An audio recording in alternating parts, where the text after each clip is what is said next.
Cet ouvrage en images virtuelles devient réel grâce à l'ingénieur civil.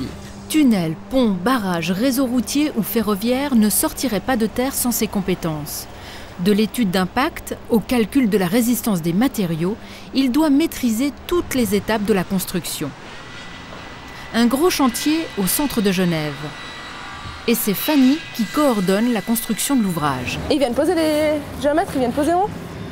Ils viennent poser les points sur les piliers. C'est ce qu'on a discuté mardi au rendez-vous de chantier. Comme ça, les sommiers supérieurs d'après, vous pouvez les faire quand on pose un charpent. Peut-être je vais faire encore le deuxième avec le même système. Parmi ses responsabilités, elle doit s'assurer que les délais seront respectés. C'est bon, nickel.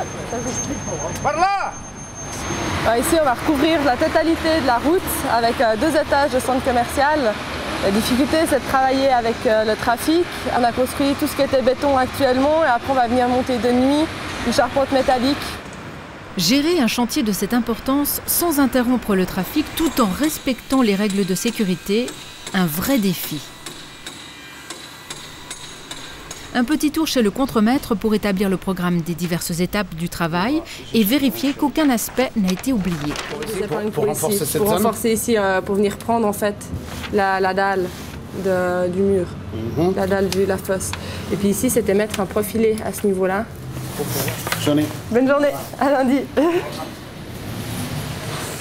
Sur le terrain, son rôle ne se cantonne pas à la surveillance de l'avancement des travaux. Elle collabore avec de nombreux corps de métier. Maçons, géomètres, électriciens sont des interlocuteurs courants, sans oublier l'architecte. Ainsi, le béton, le bois, l'acier, le verre ou les matériaux composites n'ont aucun secret pour elle. Elle en connaît toutes les caractéristiques, leurs déformations, leur résistance. Mais on a aussi une bonne partie du travail qui se fait en bureau pour justement tout ce qui est dimensionnement, calcul, dessin avec des dessinateurs qui collaborent avec nous. Et c'est sur 2 quand il y a les simples. C'est ce que j'avais changé parce que j'ai vu que sinon on cassait dans l'autre sens, quoi. Sur les épaules de Fanny pèse la bonne facture de l'ouvrage en construction. Des mois de travail lui ont été nécessaires afin de déterminer si le bâtiment était réalisable et s'assurer qu'il résiste au temps.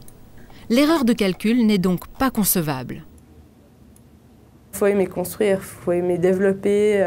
On a quelque chose sur papier en 2 dimensions qu'on doit rendre en 3 dimensions. Le bâtiment, pendant 6 mois, 1 année, ou suivant lesquels longtemps on ne voit pas sortir de terre. Et puis tout d'un coup on voit quelque chose, on avance. Ce qu'on fait, ça se répercute sur ce qui se passe, sur le bâtiment, tout évolue.